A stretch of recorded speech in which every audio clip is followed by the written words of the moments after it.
Good afternoon class. सभी को voice clear आ रही है एंड जो शेयर्ड स्क्रीन सभी को विजिबल है? Yes, sir. Okay. Last class में हमने PN junction current find out किया था, right? I is equal to I not e to the power V F upon V T minus 1। वहां पे ये आई नॉट बेसिकली क्या था? Q A D P P N not upon L P plus Q A D N N P not upon L N. And इसको हमने क्या बोला था? ये आई नॉट बेसिकली क्या है? Reverse saturation current. ये आई नॉट बेसिकली है क्या? Reverse saturation current.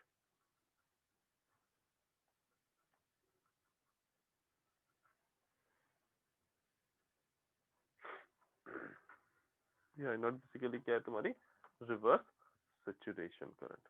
ठीक। अब ये तुम्हारी जो रिवर्स सेचुरेशन करंट है आई नॉट, ये किन किन पैरामीटर्स पे डिपेंडेंट है? तो देखो, अगर हम किसी पर्टिकुलर सेम सेमीकंडक्टर की बात करें, किसी एक ही सेमीकंडक्टर की बात करें, लेट्स से हमने सिलिकॉन का सेमीकंडक्टर हमने ले लिया, या लेट्स से हमने जर्मेनियम का सेमीकंडक्टर हमने ले लिया।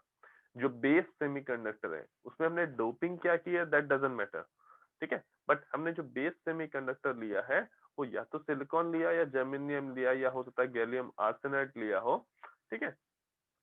जो भी हमने सेमीकंडक्टर लिया है, किसी स्पेसिफिक सेमीकंडक्टर के लिए बात करें तो उसका क्रॉस सेक्शन एरिया सेम होगा, क्योंकि हम ऑलरेडी उस सेमीकंडक्टर से एक बार मैन्युफैक्चरिंग कर चुके होंगे। तो मीनिंग हम ऐसा नहीं होगा कि कोई पैरामीटर चेंज कर करके बार बार हम अपने सेमीकंडक्टर का क्रॉस सेक्शन एरिया चेंज कर रहे होंगे, ठीक है। तो फॉर पर्टिकुलर सेमीकंडक्टर या पर्टिकुलर पीएन जंक्शन के लिए क्रॉस सेक्शन एरिया जो होगा वो तुम्हारा कांस्टेंट होगा, चार्ज क्यू तुम्हारा कांस्टेंट होगा। अगर हमने सिलिकॉन का सेमीकंडक्टर बनाया है या जर्मेनियम का सेमीकंडक्टर बनाया है तो एक पर्टिकुलर मटेरियल के लिए diffusion coefficient and diffusion length, particular semiconductor material के लिए ये diffusion coefficient and diffusion length ये दोनों भी कांस्टेंट होंगी। बट ये जो पीएन नॉट है ये क्या है? Minority charge career. ये क्या है? Minority charge career.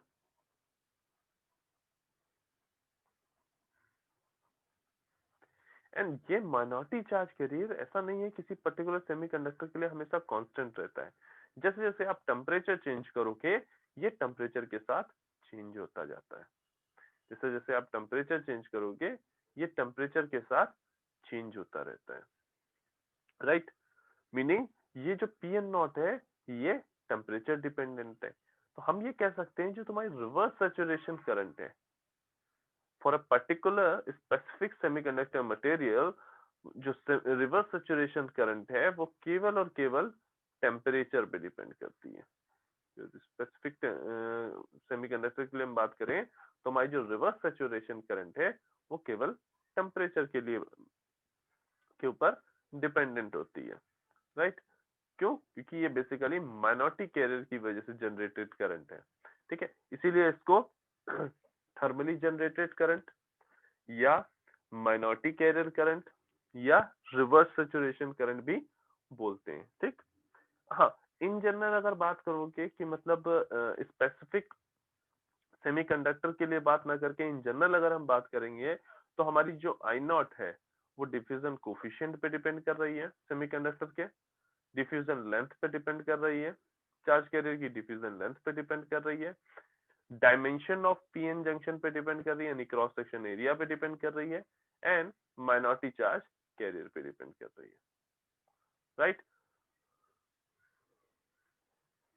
और ये चीज बिल्कुल याद रखेंगे, जो रिवर्स सैचुरेशन करंट है ये बिल्कुल भी वोल्टेज पे डिपेंड नहीं कर रही है। मीनिंग जो तुमने डायोड के अक्रॉस जो वोल्टेज अप्लाई किया है, उस वोल्टेज के अप्लाई होने से रिवर्स सैचुरेशन करंट का कोई लेना देना नहीं है। रिवर्स सैचुरेशन करंट तुम्हारी वोल्टेज डिपेंडेंट नहीं है, ठीक है। एंड अगर जनरली बात करें, for every 10 degree centigrade rise, अगर तुम 10 डिग्री सेंटीग्रेड टेम्परेचर राइज कर देते हो तो तुम्हारी जो ये आई नॉट है ये डबल हो जाती है। जो तुम्हारी ये आई नॉट है ये तुम्हारी डबल हो जाती है for every 10 degree centigrade rise.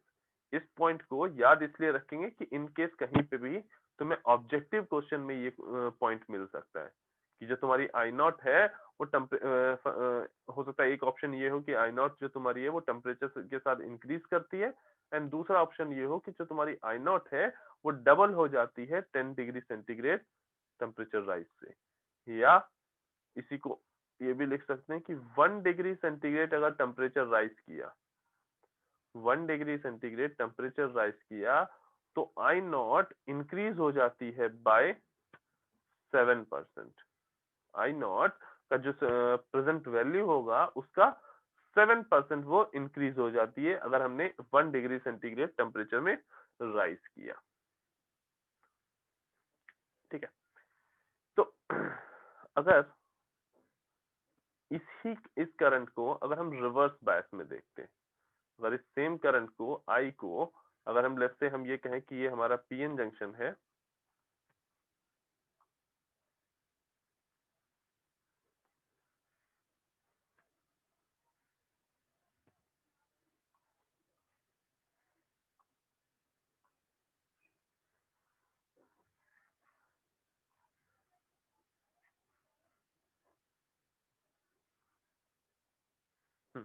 ये अगर हमारा पीएन जंक्शन है और इस पीएन जंक्शन में अगर हमने जो सप्लाई दी है, ये जो वोल्टेज दिया है ये माइनस वी आर है या माइनस वी है, तो हमारी current equation I is equal to क्या हो जाएगा, I not e to the power minus V R upon V T minus 1,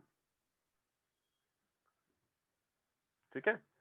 ये करंट इक्वेशन तुम्हारी क्या हो गई, रिवर्स बायस में फॉरवर्ड रिवर्स बायस में PN junction current, PN junction current की जो होगी रिवर्स बायस में अगर हम फाइंड आउट करने की कोशिश करेंगे तो किसके बराबर होगी, I not e to the power minus V R upon V T minus 1।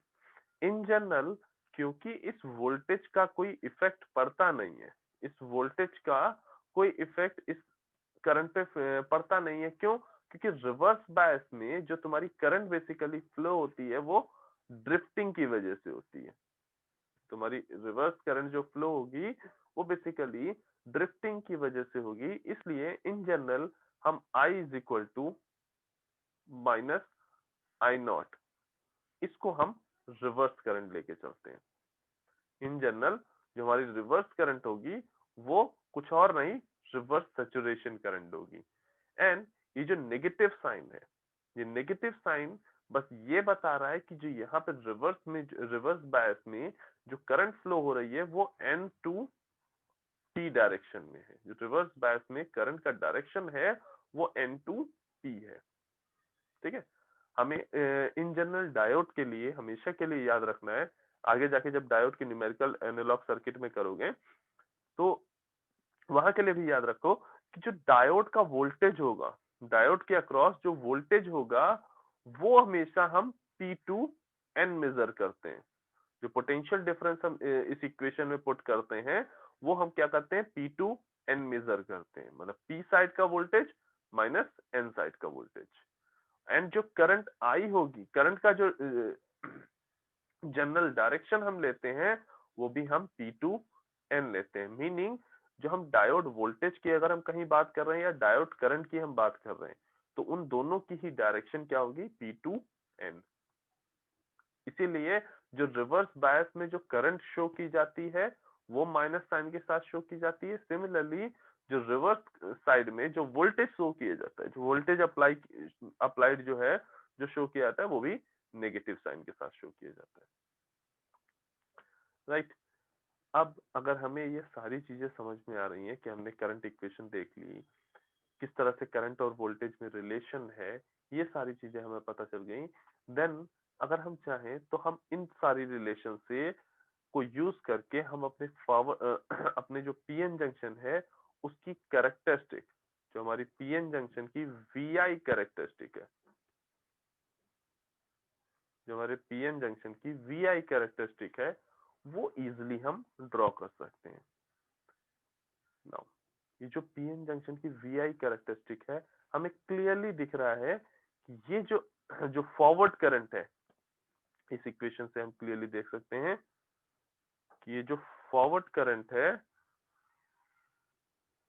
वो तुम्हारी क्या है, ये जो I is equal to I not e to the power V F minus V T minus one, ये बेसिकली वोल्टेज डिपेंडेंट करंट है।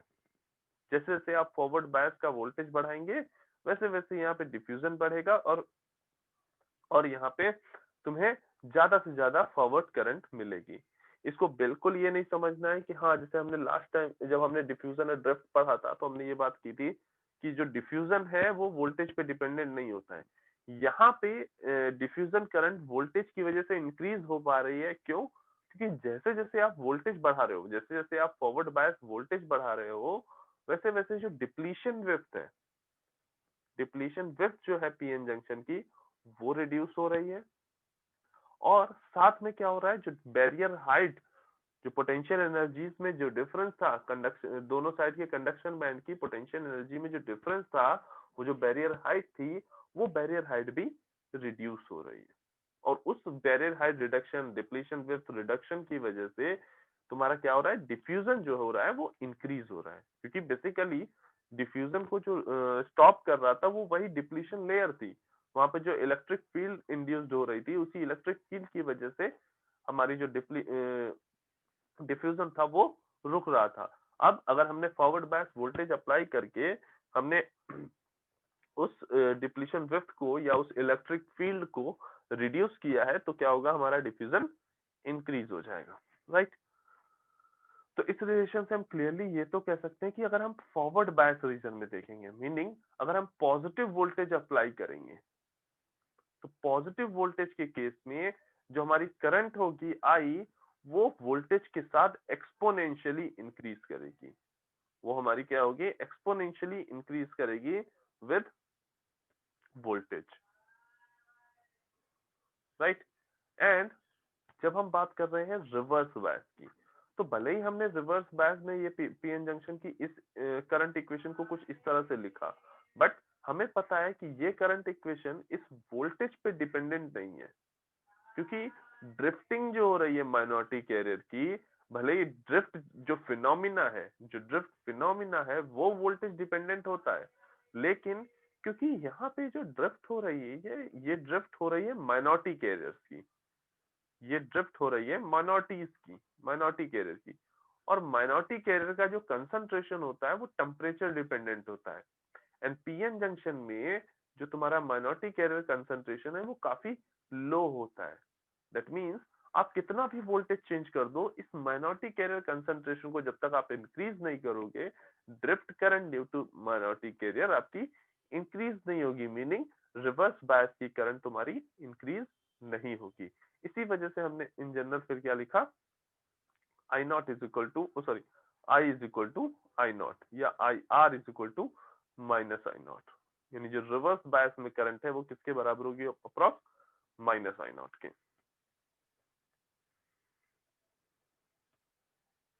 Right. और उसी को हमने यहाँ पे शो किया है कि अगर आप वोल्टेज नेगेटिव अप्लाई कर रहे हैं तो एक स्लाइड सा चेंज होगा। देखो, ये जो यहाँ पे इतना इंक्रीज होता हुआ दिख रहा है, ये इंक्रीज होता हुआ क्यों दिख रहा है, जैसे जैसे आपने वोल्टेज बढ़ाया, रिवर्स बायस वोल्टेज बढ़ाया, उस टाइम पे जितने माइनॉरिटी कैरियर थे वो धीरे धीरे उनकी वजह से डिफरेंट करंट इंक्रीज हुई। और एक सर्टेन टाइम के बाद, एक सर्टेन वोल्टेज के बाद, क्योंकि तुम्हारे जो ड्रिफ्ट ड्रिफ्ट करने वाले जो माइनॉरिटी कैरियर हैं वो अब सैचुरेट हो गए, उनके वो और नंबर ऑफ माइनॉरिटी कैरियर्स उस सेमीकंडक्टर में अवेलेबल ही नहीं है। इस वजह से तुम्हारी जो करंट है वो भी सेचुरेट हो गई है एक पर्टिकुलर लेवल पे। उसी को हम क्या बोल रहे हैं, ये जो पर्टिकुलर लेवल है आई नॉट, या इसी को हमने यहाँ पे क्या शो किया आई एस। कई जगहों पे आई एस से डिनोट होगी सेचुरेशन करंट, कई जगहों पे आई नॉट से। ठीक है, तो वो अपना अपना नोटेशन है, हमने यहाँ पे आई नॉट से यूज किया है। ठीक है, आप चाहे तो इसको आई एस से भी याद रख सकते हैं कि आई एस तुम्हारी क्या है, सेचुरेशन करंट। ये एरिया तुम्हारा क्या है जहाँ पे आपने नेगेटिव वोल्टेज अप्लाई किया, वो रिवर्स बायस है, और ये फॉरवर्ड बायस है। इन जनरल डायोड करंट तुम्हारी P2N। ठीक है, ये जो सिंबल है, कई लोग इस सिंबल को पहले से ही जानते होंगे। सिंपली हम पीएन जंक्शन को जब हम सिंबल के थ्रू किसी सर्किट में शो करते हैं तो पीएन जंक्शन को हम इस सिंबल से शो करते हैं, एक इस तरह का ट्रायंगल, और उसके आगे एक ये लाइन। जिस साइड पे ये लाइन है उस साइड पे नेगेटिव टर्मिनल होगा पीएन जंक्शन का, और जिस साइड पे ये है उस साइड पे पॉजिटिव टर्मिनल होगा। यहाँ पॉजिटिव टर्मिनल और नेगेटिव टर्मिनल का मतलब क्या है, जिधर साइड पे ये ट्रायंगल है उस साइड पे तुम्हारा पी टर्मिनल है, यानी पी साइड का टर्मिनल है, और इधर साइड पे जहां पे ये लाइन है उधर साइड पे एन साइड का टर्मिनल है। मीनिंग अगर आप यहाँ पे एक वोल्टेज सोर्स इस तरह से कनेक्ट करोगे तो ये डायोड फॉरवर्ड बायस होगा, और अगर यही इस तरह से कनेक्ट कर दोगे, मीनिंग इधर साइड पे प्लस वोल्टेज इधर साइड पे माइनस वोल्टेज, तो ये क्या हो जाएगा, रिवर्स बायस हो जाएगा।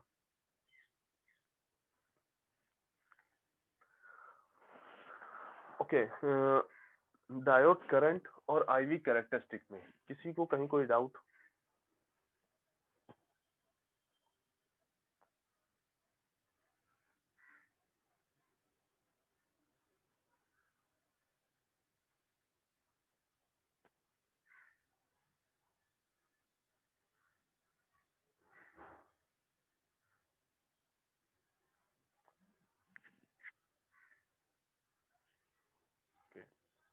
सो दैट इस यूनिट का लास्ट टॉपिक है small signal equivalent circuit of PN junction.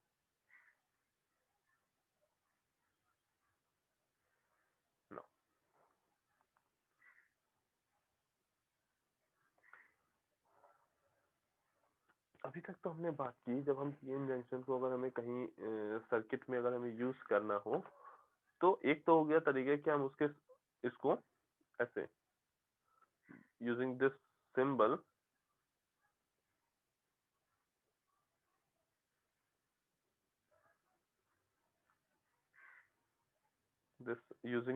हम सर्किट में यूज कर सकते हैं। बट अगर अगर हम यही डायोड अगर हमें किसी एम्पलीफायर सर्किट में लगाना हो, अगर हमें यही डायोड किसी एम्पलीफायर सर्किट में लगाना हो तो हम डायोड को हम किस तरह से रिप्लेस करते हैं, हम वो चीजें समझेंगे स्मॉल सिग्नल इक्विवेलेंट सर्किट में। ठीक है, फर्स्ट ऑफ ऑल हमें समझना है कि स्मॉल सिग्नल इक्विवेलेंट सर्किट इसका मतलब क्या है।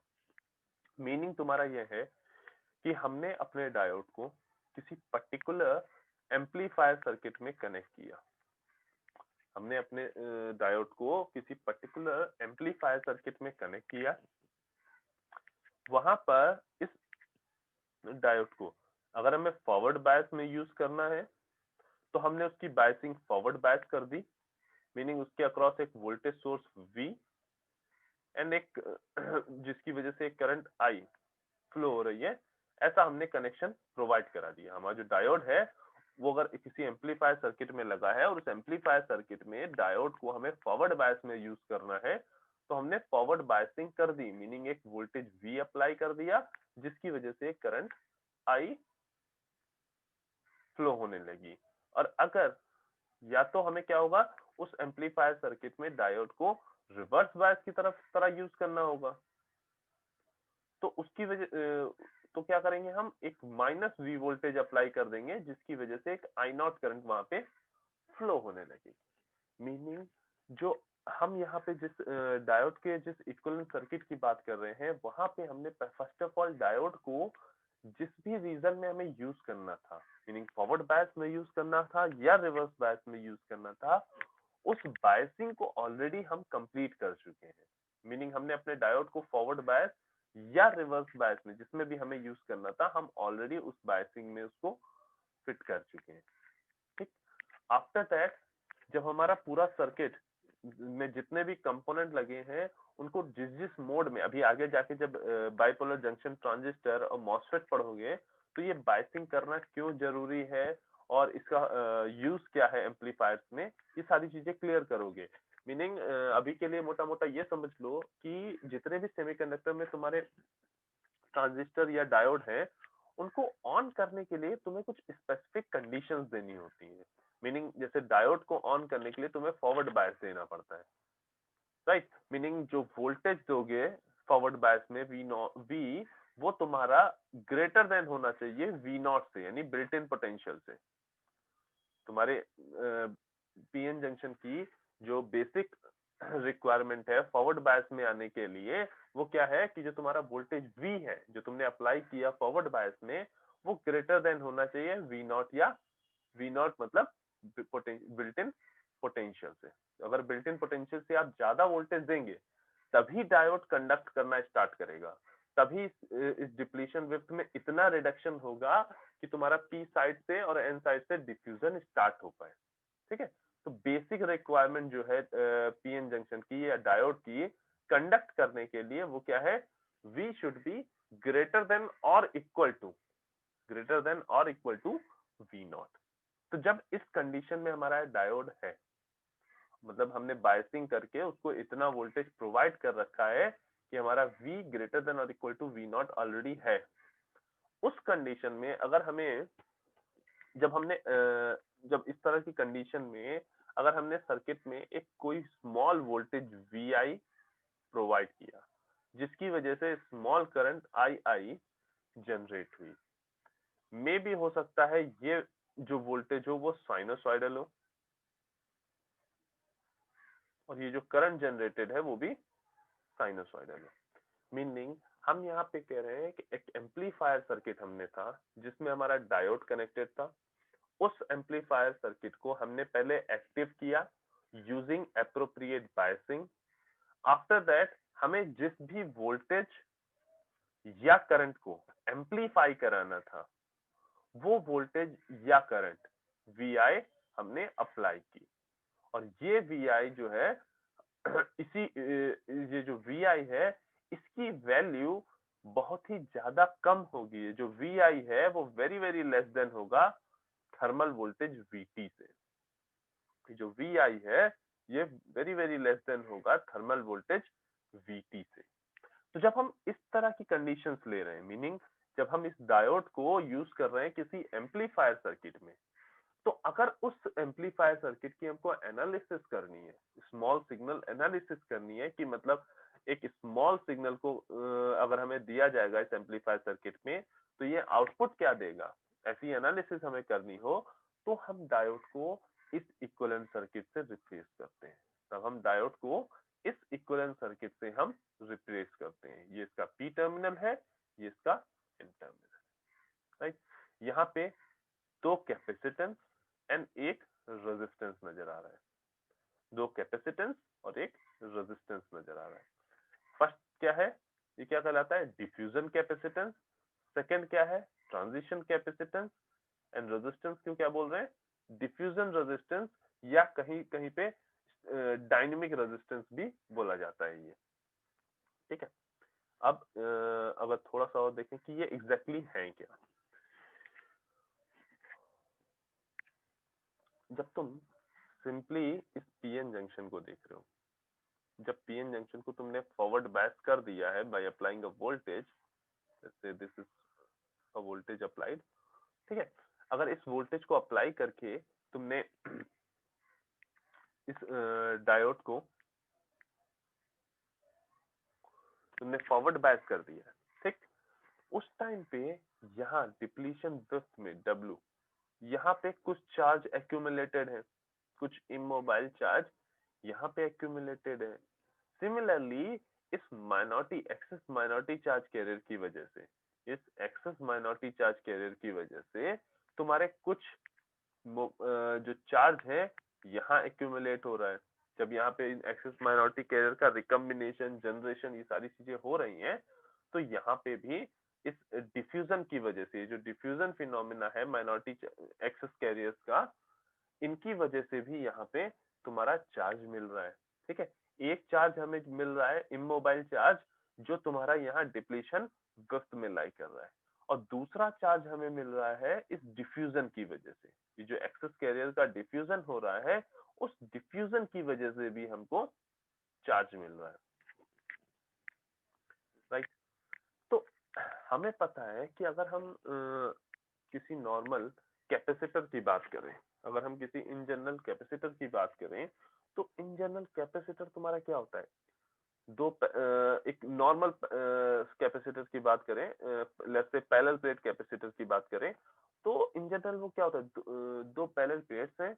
उन पैरेलल प्लेट्स में अगर एक साइड पे प्लस क्यू, दूसरी साइड पे माइनस क्यू, यानी कुछ चार्जेस एक्यूमुलेटेड है, प्लस क्यू और माइनस क्यू कुछ चार्जेस एक्यूमुलेटेड हैं, तो उन एक्यूमुलेटेड चार्जेस की वजह से एक इलेक्ट्रिक फील्ड इंड्यूस्ड होती है, और वहां पे जो ये जो पैरेलल प्लेट्स हैं, ये तुम्हारी कैपेसिटर की तरह से काम करती हैं। राइट, तो अगर हम इसी फिनोमिना को पीएन जंक्शन में देखें, तो ये जो डिप्लीशन रीजन है, ये जो डिप्लीशन रीजन है, इस डिप्लीशन रीजन में पॉजिटिव चार्ज और नेगेटिव चार्ज दोनों ही एक्यूमुलेटेड है। दैट इज वाई यहाँ पे एक इस डिप्लीशन रीजन डब्ल्यू में यहाँ एक कैपेसिटेंस लाई करेगा, जिसको हम क्या बोल रहे हैं, डिप्लीशन कैपेसिटेंस या ट्रांजिशन कैपेसिटेंस सीटी। एक कैपेसिटेंस इस डिप्लीशन रीजन में लाई करेगा, जिसको हमने क्या बोला है, सीटी, ट्रांजिशन कैपेसिटेंस या depletion capacitance. Similarly in diffusion charge की वजह से, इन डिफ्यूजन चार्ज की वजह से ये जो एरिया है अदर देन डिप्लीशन रीजन, ये जो एरिया है अदर देन डिप्लीशन रीजन, यहाँ पर भी कुछ चार्ज, यहाँ पर भी एक कैपेसिटेंस लाई करेगा, और उस कैपेसिटेंस को हमने क्या बोला है, डिफ्यूजन कैपेसिटेंस। ये जो एक्सेस कैरियर की वजह से जो चार्ज क्रिएट हुआ, उस चार्ज की वजह से यहाँ पे एक कैपेसिटेंस लाई होगा, जिसको हमने क्या बोला है, डिफ्यूजन कैपेसिटेंस। राइट,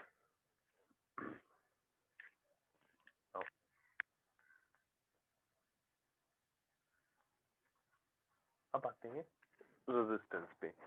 तो इन केस, इन जनरल हमें रेजिस्टेंस पता है कि इन जनरल हमारा रेजिस्टेंस क्या होता है, कोई भी मटेरियल जिसमें आप अगर एक वोल्टेज अप्लाई करो, और उस वोल्टेज को, उस वोल्टेज की वजह से जो करंट फ्लो हो रहा है, उस करंट फ्लो को कोई अगर पार्टिकल जो है उसको हर्डल प्रोवाइड कर रहा है, मीनिंग अगर कहीं किसी वजह से वो करंट फ्लो को वो स्टॉप करने की कोशिश कर रहा है, तो ये प्रॉपर्टी तुम्हारी क्या कहलाती है, रेजिस्टिविटी कहलाती है, और इसी की वजह से तुम्हारा रेजिस्टेंस क्रिएट होता है। मीनिंग इन जनरल अगर किसी मटेरियल के लिए बात करें, तो रेजिस्टेंस तुम्हारा कैसे डिफाइन करते हैं, R is equal to V upon I।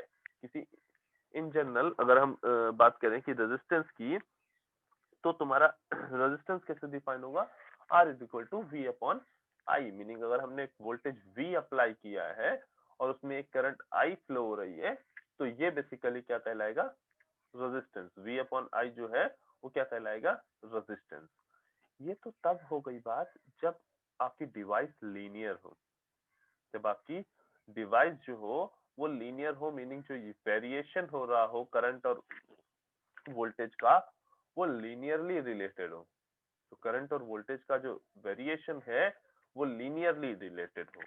But हमें पता है जो हमारा पीएन जंक्शन है, जो हमारा पीएन जंक्शन है, वो कैसी डिवाइस है, नॉन लीनियर डिवाइस है। रीजन कि यहाँ पे जो करंट और वोल्टेजेस है, डायोड के अक्रॉस जो वोल्टेज है और जो डायोड के अक्रॉस जो करंट है, ये कैसी है, नॉन लीनियर रिलेटेड है।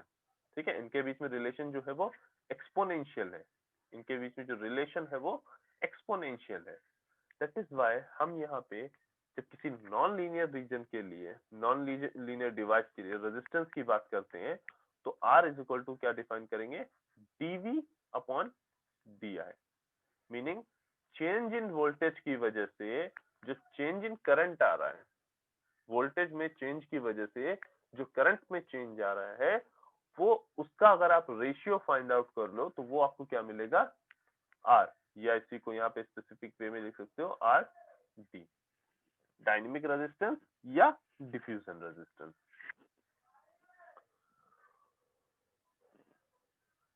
नाउ अब वन बाय वन हमें diffusion resistance, diffusion capacitance, transition capacitance और डिफ्यूजन रेजिस्टेंस, इनको स्टडी करना है और इनको हम किस तरीके से इंटर रिलेट कर सकते हैं या किस तरीके से हम करंट और बाकी पैरामीटर्स से पीएन जंक्शन के रिलेट कर सकते हैं, ये फाइंड आउट करना है। ठीक, जिससे हम इजिली इनकेस अगर हमें कहीं पे भी पीएन जंक्शन मिले और उस पीएन जंक्शन में की बायसिंग हो चुकी हो, ठीक, और उसको हमें कहीं पे स्मॉल सिग्नल इक्विवेलेंट सर्किट से हमें रिप्लेस करना हो, तो हम सिंपली उसका डिफ्यूजन कैपेसिटेंस, ट्रांजिशन कैपेसिटेंस और डिफ्यूजन रेजिस्टेंस फाइंड आउट करके हम इन जनरल उसका इक्विवेलेंट सर्किट फाइंड आउट कर सकें। नाउ तो फर्स्ट ऑफ ऑल बात करते हैं डिफ्यूजन रेजिस्टेंस की। जो तुम्हारा डिफ्यूजन रेजिस्टेंस है, हमने क्या कहा, diffusion resistance R D is equal to किसके बराबर है, dV अपॉन di के, dV अपॉन di के। इसका अगर फिजिकल मीनिंग देखोगे तो लेट्स से अगर हमने कहा कि V वोल्टेज हमने अप्लाई किया था और I करंट फ्लो हो रही थी, जब हमने एम्पलीफायर सर्किट की बात की थी, जब हमने फॉरवर्ड बायसिंग करी थी, तो फॉरवर्ड बायसिंग के टाइम पे हमने V वोल्टेज अप्लाई किया था और I करंट उसमें फ्लो हो रही थी। नाउ लेट्स से कि जो चेंज इन वोल्टेज है वो V प्लस डेल्टा V या V माइनस डेल्टा V है, और उसकी वजह से जो चेंज इन करंट आ रहा है वो I प्लस डेल्टा I या I माइनस डेल्टा I है। चेंज इन वोल्टेज की वजह से ये चेंज इन करंट आ रहा है, और ये चेंज इन वोल्टेज है तो ये चेंज इन करंट आ रहा है। नाउ अगर इन वैल्यूज को हम अपने कैरेक्टरिस्टिक में देखें, अगर हम इन वैल्यूज को हम अपनी कैरेक्टरिस्टिक में देखें, लेट्स से ये पॉइंट तुम्हारा जो है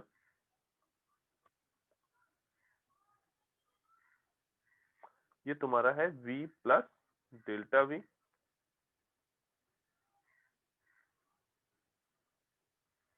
एंड ये पॉइंट जो तुम्हारा है ये तुम्हारा है V माइनस डेल्टा V। अब इस वोल्टेज के करस्पॉन्डिंग जो करंट है वो यहाँ पे है, और इस वोल्टेज के करस्पॉन्डिंग जो करंट है वो यहाँ पे है, I minus I plus delta I, and this one is I minus delta I। Now अब अगर इस स्मॉल रीजन में हम देख रहे हैं, इस स्मॉल रीजन में जब हमने ये जो वोल्टेज में जो चेंज किया है डेल्टा V और माइनस डेल्टा V, जो ये जो चेंज किया है ये चेंज काफी स्मॉल हो, तो ये ये लाइन जो है जो अभी तक हमें कर्व एक्सपोनेंशियल दिख रहा था, उस एक्सपोनेंशियल कर्व में हमने अगर एक स्मॉल सा एरिया फाइंड देखा है ये वाला, तो ये स्मॉल एरिया जो है, ये स्मॉल एरिया बेसिकली तुम्हारा किस तरह से काम कर रहा है, लीनियर रीजन की तरह दिखाई दे रहा है।